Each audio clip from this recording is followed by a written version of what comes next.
Welcome to Yantranist smart automation and interior solution.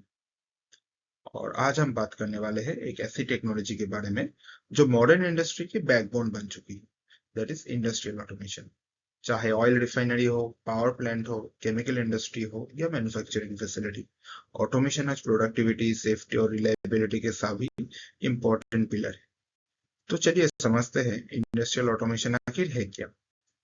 So actual जो है कि the reality of modern industry, आज की इंडस्ट्रीज एक चैलेंजिंग एनवायरनमेंट पे ऑपरेट कर रही है। प्रोडक्शन टारगेट्स हो कंटिन्यूअसली इंक्रीजिंग हो रही है। प्रोडक्शन टारगेट्स, एनर्जी कॉस्ट बढ़ रहा है, कॉम्प्लिकेशन बढ़ रहा है और डाउन टाइम कॉस्ट भी हर साल इंक्रीज हो रहा है। आज अगर किसी लार्ज प्लांट में सिर्फ 1 घंटे का शटडाउन हो जाए तो कंपनी को लाखों या कभी कभी करोड़ का भी लॉस हो सकता है। इसी चैलेंज को सॉल्व करने के लिए इंडस्ट्रीज ऑटोमेशन टेक्नोलॉजीज अडॉप्ट कर रही है। What happens without automation? So अगर ऑटोमेशन ना हो तो फिर इंडस्ट्री का एक्चुअल क्या हालत होगा, आगे हम लोग बात करेंगे। अब इमेजिन कीजिए एक प्लांट जहां सब कुछ मैनुअली ऑपरेट हो रहा है।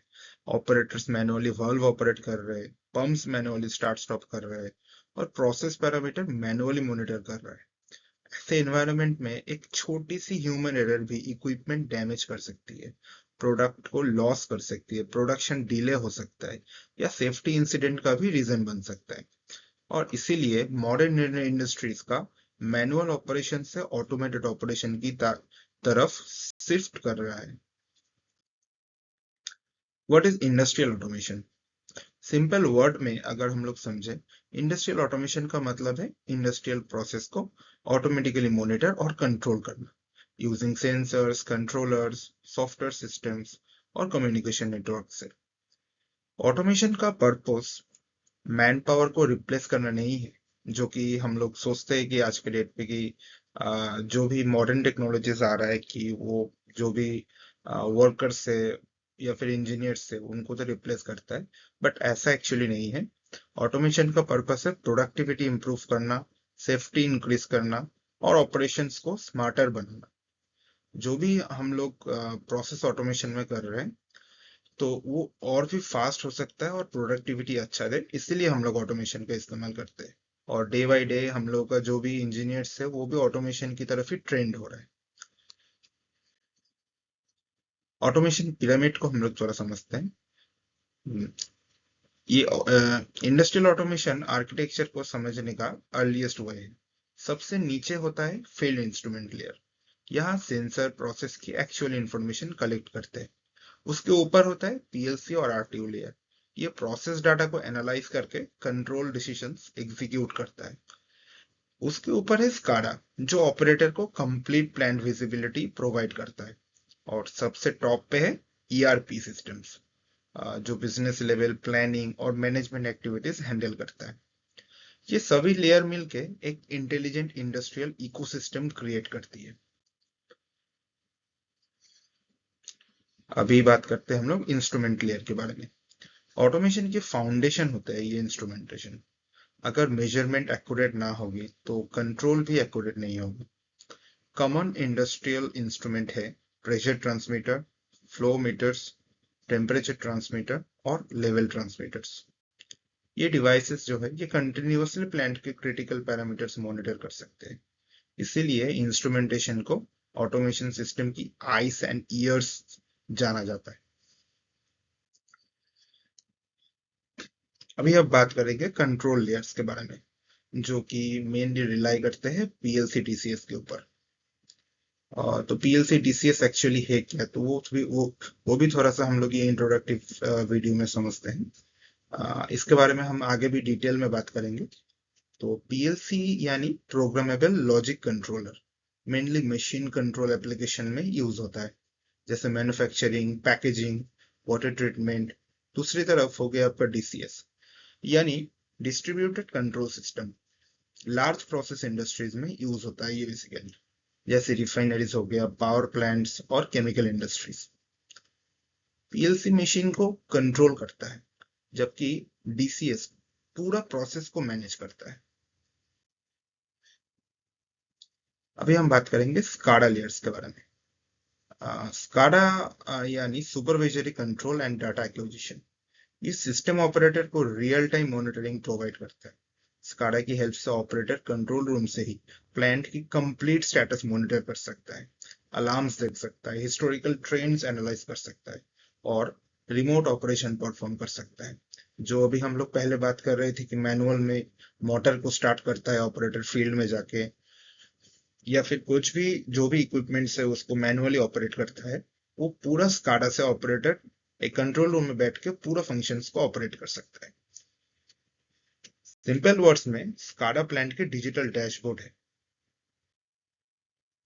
अभी हम लोग बात करेंगे इंडस्ट्रियल कम्युनिकेशन, जो कि आप समझ सकते, आप जो है कि तो समझ सकते हैं कि फील्ड में इंस्ट्रूमेंट है, इधर अंदर आपका पीएलसी है, फिर अंदर कंट्रोल रूम में स्काडा है, ये सब जो आपस में बात कर रहा है इन अ लार्ज नेटवर्क, उस इंडस्ट्रियल कम्युनिकेशन नेटवर्क के बारे में हम लोग थोड़ा बात करेंगे। ऑटोमेशन सिस्टम में कम्युनिकेशन एक्सट्रीमली इंपॉर्टेंट है। अगर डिवाइसेस कम्युनिकेट नहीं कर सकता है तो ऑटोमेशन सिस्टम प्रॉपरली वर्क नहीं करेगा। इंडस्ट्री में कॉमनली यूज होने वाले प्रोटोकॉल्स हैं मॉडबस, DNP3, IEC 104, प्रोफीबस, प्रोफीनेट और इथरनेट आईपी। ये प्रोटोकॉल इंश्योर करते हैं कि डिवाइस, फील्ड डिवाइसेस और control system reliable communication maintain कर सकते हैं।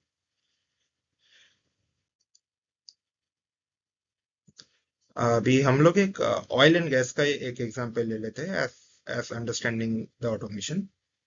अब एक रियल इंडस्ट्रियल एक्सपीरियंस देखते हैं। मैं अ, मान लीजिए एक ऑयल पाइपलाइन स्टेशन है। Pressure transmitter continuously pressure measure कर रहा है। ये डाटा आरटीयू तक जा रहा है। अभी आरटीयू कम्युनिकेशन नेटवर्क के थ्रू डाटा स्काडा सर्वर को भेजता है और control room operator real time process monitor करता है। अगर प्रेशर एबनॉर्मल हो जाए, ऑपरेटर इमीडिएटली एक्शन ले सकता है। इसी तरह ऑटोमेशन सिस्टम सेफ्टी और रिलायबिलिटी इंप्रूव करता है। Business benefits. अब सवाल आता है, कंपनीज ऑटोमेशन में इतने इन्वेस्ट क्यों करती है? रीजन सिंपल है। ऑटोमेशन प्रोवाइड करता है higher productivity, reduce downtime, improve safety, better product quality और लोअर ऑपरेटिंग कॉस्ट। आज के कॉम्पिटिटिव एनवायरनमेंट में ऑटोमेशन एक ऑप्शन नहीं बल्कि बिजनेस नेसेसिटी बन चुकी है। इंडस्ट्री 4.0 जो कि डिजिटल ट्रांसफॉर्मेशन है, उसको थोड़ा समझते हैं। अब दुनिया इंडस्ट्री 4.0 की तरफ मूव कर सकती है। Industrial IoT, artificial intelligence, digital twin, productive maintenance और स्मार्ट फैक्ट्रीज इंडस्ट्रियल ऑटोमेशन का फ्यूचर डिफाइन करती है। फ्यूचर फैक्ट्रीज सिर्फ ऑटोमेटेड नहीं होंगी बल्कि इंटेलिजेंट और सेल्फ लर्निंग भी होंगी। अभी हम लोग कैरियर और अपॉर्चुनिटीज के बारे में बात करते हैं। If you are be a industrial automation engineer और अ सर्विस इंजीनियर और ए कमीशनिंग इंजीनियर, सो आपका क्या फ्यूचर हो सकता है आपका कैरियर के ऊपर? अगर आप इंजीनियरिंग स्टूडेंट है या वर्किंग प्रोफेशनल है तो ऑटोमेशन फील्ड आपके लिए एक्सीलेंट अपॉर्चुनिटी बन सकती है। अभी कोई भी इंडस्ट्री का जो भी हालत हो, मैं आपको इतना बता सकता हूँ, if you are automation engineer और अगर आप ऑटोमेशन फील्ड में हैं तो एंड आप अगर कुछ नॉलेज गेन सकते हैं, और अगर आप कुछ नॉलेज गेन कर सकते हैं तो आपको कभी भी ऑटोमेशन फील्ड में जॉब की कभी भी दिक्कत नहीं होगी। तो ऑटोमेशन फील्ड के लिए एक्सीलेंट अपॉर्चुनिटीज क्या क्या हो सकता है? ऑटोमेशन इंजीनियर आपका डेजिग्नेशन हो सकता है, SCADA engineer, PLC programmer, control system engineer और ओटी सिक्योरिटी स्पेशलिस्ट। ये सब हाईली डिमांडिंग कैरियर पाथ है। अभी इसके लिए आपको क्या क्या स्किल्ड होना चाहिए? ऑटोमेशन इंडस्ट्री में सक्सेसफुल होने के लिए PLC programming, SCADA development, industrial network, instrumentation और इंडस्ट्रियल आईओटी जैसे स्किल बहुत इंपॉर्टेंट हो सकती है। कंटिन्यूअस लर्निंग ही सक्सेस की लिए है। सो तो फ्रेंड्स, समझ आज हमने समझा इंडस्ट्रियल ऑटोमेशन मॉडर्न इंडस्ट्री की बैकबोन है। ऑटोमेशन प्रोडक्टिविटी इंक्रीज करता है, सेफ्टी इंप्रूव करता है और इंडस्ट्रीज को फ्यूचर रेडी बनाता है। अगर आपको ये प्रेजेंटेशन वैल्यूएबल लगी हो तो वीडियो के नीचे लाइक कर दीजिए, शेयर कर दीजिए और यंत्र न्यूज चैनल को सब्सक्राइब जरूर कीजिए। अपकमिंग वीडियोस में हम PLC, SCADA, RTO communication, industrial networking and real industries project के बारे में भी डिटेल में बात करेंगे। Thank you for watching my video. See you in the next video. जय हिंद।